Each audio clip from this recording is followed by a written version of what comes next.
Torah tidbit. Today we're going to study Arum. Arum is a Hebrew word. Genesis 2:25 reads, "And they were both naked, the man and his wife, and were not ashamed." Genesis 3:1, the very next verse. "Now the serpent was more subtle than any beast of the field which the Lord God had made, and he said unto the woman, Yea, hath God said, Ye shall not eat of every tree of the garden." Now normally these two verses are separated by two chapters, and so they're not read together, but they come one right after the other, and so they are related. The word naked is Arum. 6174 is the Strong's number. And the word subtle is Arum. 6175. A different number. Now why is that? Well, the two words are exactly the same. They're spelled the same, they are pronounced the same, because they're the same word. But he has split them up into two different words because they apparently have two different meanings. But this is not true. They are the same word, and we're going to see what is that same meaning. But the way they are right now, we're going to have to do some work to get there. The reason that it's translated naked is from Genesis 3:7, "And the eyes of them both were opened, and they knew they were naked, and they sewed fig leaves together and made themselves aprons." Okay, so the fact that they're making clothing indicates that this word is talking about nakedness, but that's not exactly true. They assume that because the word clothing, the word means naked, but Hebrew is a unique language made by God and defined by a single story in the Bible. And that's the first usage. So when you go back to the first usage in the Bible, that's where you get your definition of the word. And they're all the same. Hebrew is a unique language made by God to operate this way. All other languages are pliable. They change. They move. They're defined by usage. English is defined by all kinds of usage, and you have gobs of different definitions for each word. Hebrew is not like that. But most linguists are scientists, and so they don't believe in God. They believe that Hebrew is a language developed by men in the same way that any other language was made. But we believe in God, and therefore we are going to have to figure out what is that same definition for this word wherever it's used. For that, we need to look at the root of the word, which is 6191 Arum, and it is the same root for both words. Why? Because the same word. Indicating Arum is translated subtly or craftily based on this second use in Genesis 3:1. 1 Samuel 23:22, "Go, I pray you, prepare yet, and know and see his place where his haunt is, and who has seen him there, for it is told me that he deals very subtly." 6191. Psalm 83:3, "They have taken crafty counsel against my people, and consulted against your hidden ones." Proverbs 15:5, "A fool despises his father's instruction, but he that regards reproof is prudent." The word prudent is the same word, Arum. Okay? So that's very strange, completely different definition. Okay, why? Because it's being used in a good sense. And so when it's used in a good sense, it gives a linguist the license to change the meaning completely. Proverbs 19:25. Smite a scorner, and the simple will beware. And reprove one that has understanding, and he will understand knowledge. The word beware is our word Arum again, translated similar to the Proverbs 15:5. Compare the word Arum 0758. Okay, now this word is pronounced exactly the same. It means Aramaean or Assyrian, and it is spelled differently. Okay, the first letter is an aleph. An aleph means God or an ox. The word Aram that we're dealing with, it starts with an ayin. Both of these letters are silent letters. They take their pronunciation from the vowel point that goes with them, and that's why they sound the same. Now, this word Aram, 758, is related to the word Ram, which means to lift up. Okay, the Aramaeans were traders and apparently arrogant. Compare this to Ar 61:45, and again we're back to the ayin spelling. This word means enemy. The Assyrians are the enemy. So we see that this these words are related, even though that they're spelled differently. Compare this to 5782, which means to raise up or expose. Okay, now we're starting to get to it. Deuteronomy 32:11 is the first place where this particular word is used. As an eagle stirs up its nest, hovers over its young, spreading out its wings, taking them up, carrying them on its wings. The word stir is our word Arum, or Aram, okay? So it means to expose the opening of the nest. So how do we put all this together to come up with a single definition? Naked could mean exposed, okay? And crafty or subtle could mean something that exposes a weakness or an open door. If we understand this to be an exposed opening, we see a definition that fits all these passages. The eagle exposes the opening of the nest. The snake is exposing an open door by tempting the woman. The man and the woman are temptable. Okay, they have an exposed opening. This does not need to mean naked, which we're going to find is a different word actually.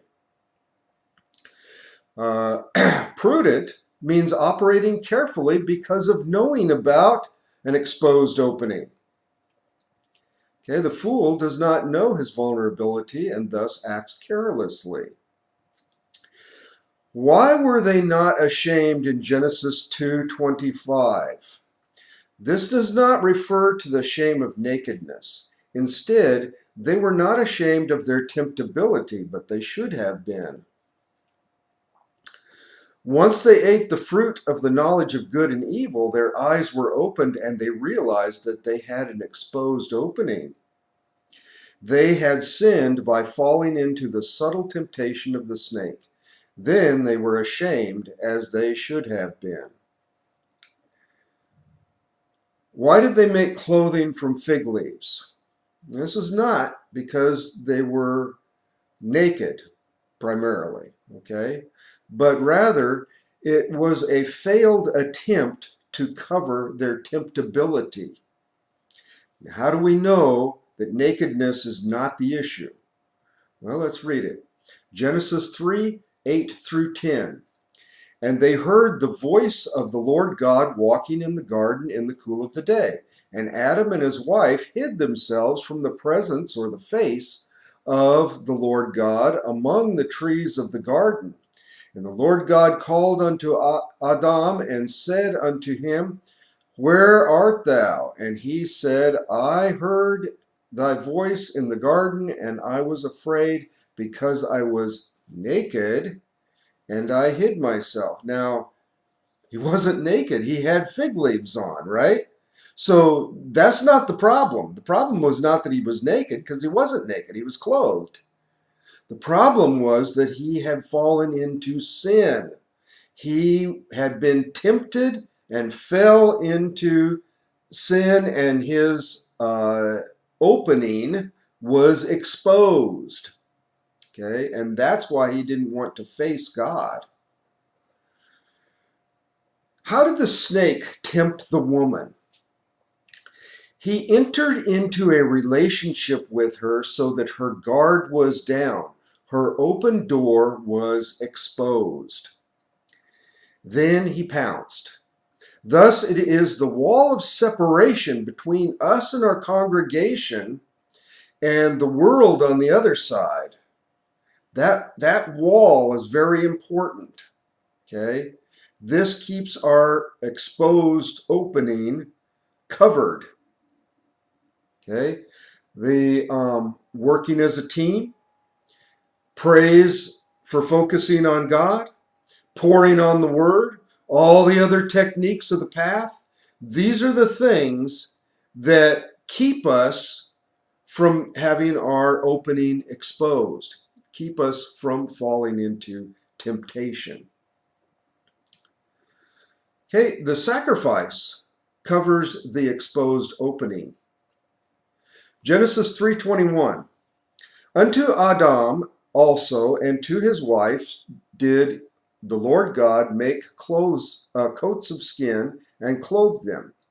The skins are not primarily to cover the nakedness. Okay?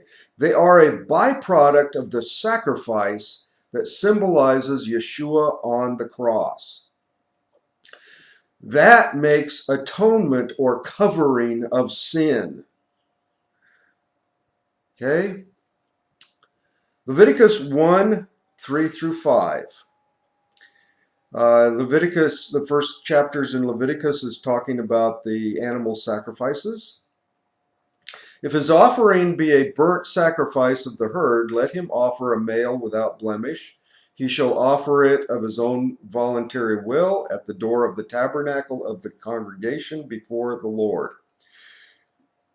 And he shall put his hand upon the head of the burnt offering, and it shall be accepted for him to make atonement or covering for him.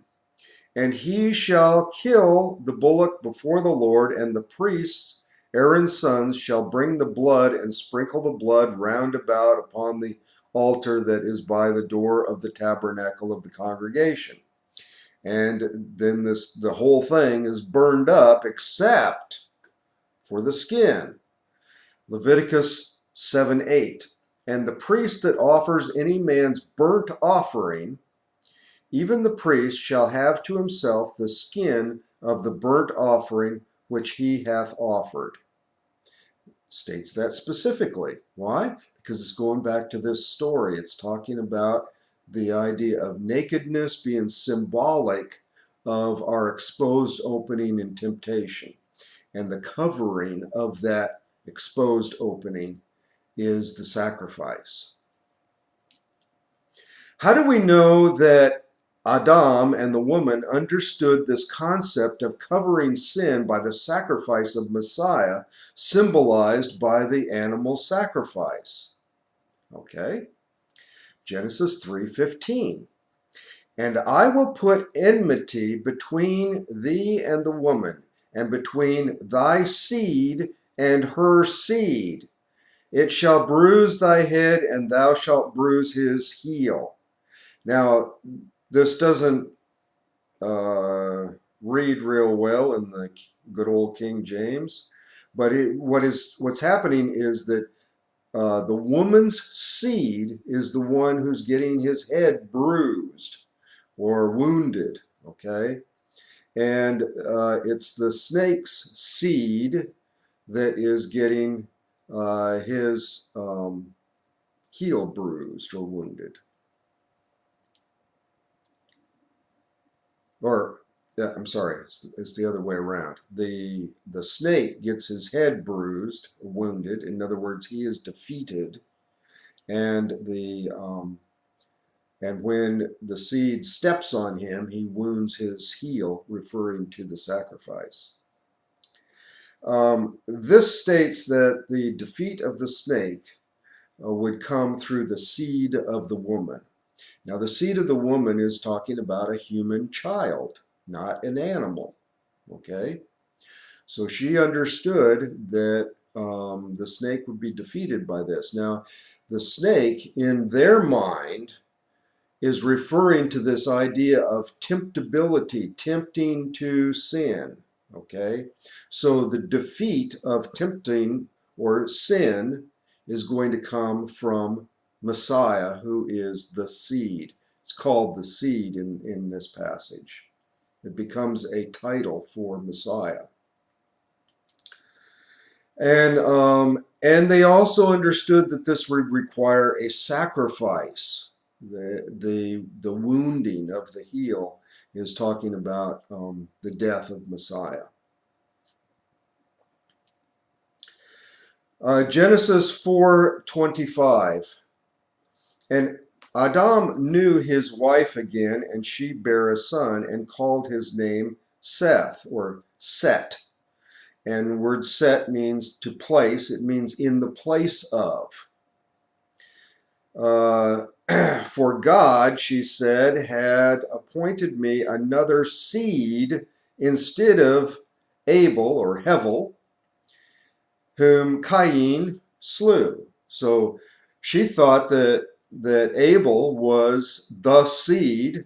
She thought he was the Messiah, but now that he's gone, she's assuming that Set is the Messiah, and he was put in place of Abel.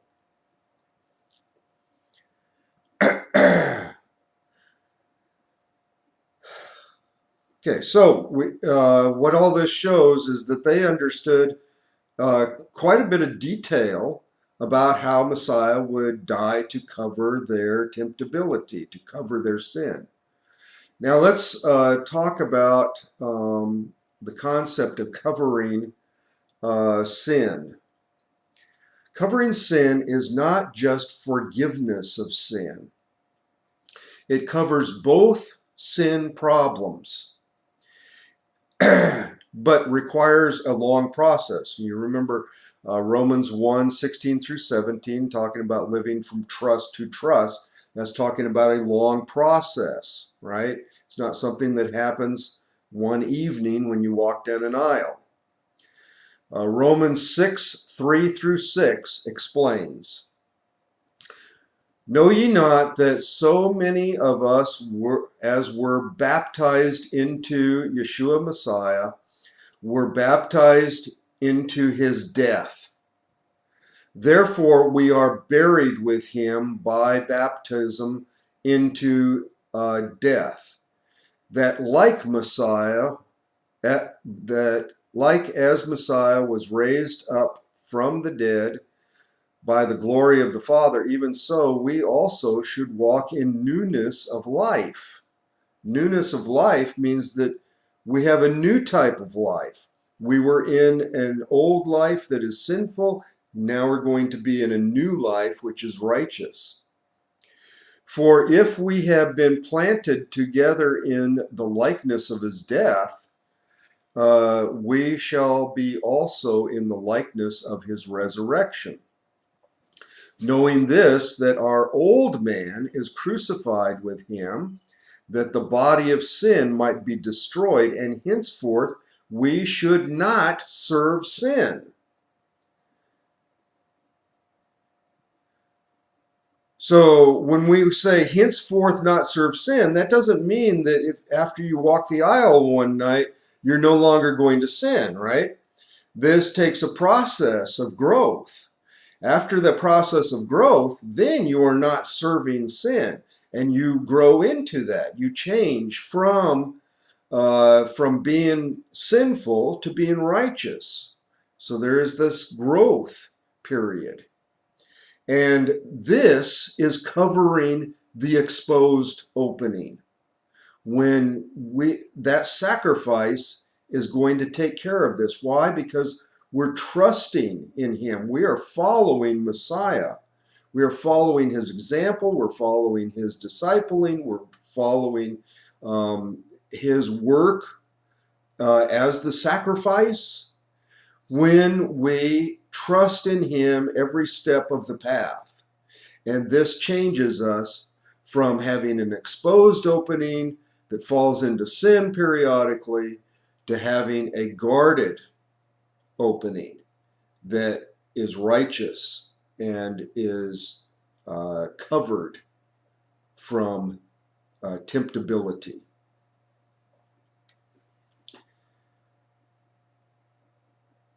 Okay, now let's talk about why does the Torah forbid nakedness? Okay, Exodus 20:26. Neither shalt thou go up by steps unto my altar, that your nakedness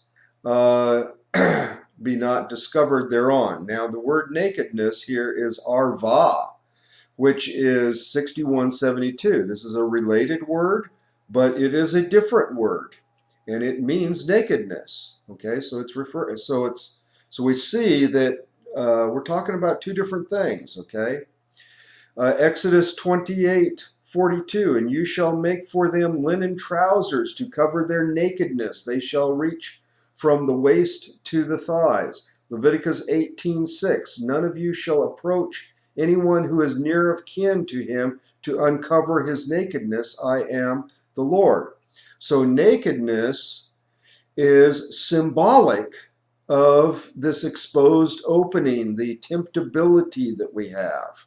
And that is why it is forbidden, okay, in order to illustrate that point. Now, there is one person that you can expose your opening to, and that is your spouse. And this teaches us that we also are to expose ourselves to God and to the congregation. We have an open love towards them. Why? Because that's the groom and the bride, right? And but to outsiders, we want to cover our exposed opening. We want to have a guarded love.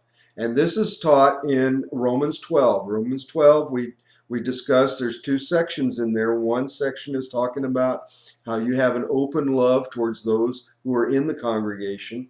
And then the other section is talking about how you have a guarded love towards those who are outsiders. Guarded meaning covered. Covered how? Covered by the sacrifice of Messiah. And so, so nakedness is an illustration of this idea of temptability or an exposed opening. And this exposed opening is something that we need to have covered by trusting in the sacrifice of Messiah over a process of time where we change our habits. Arum.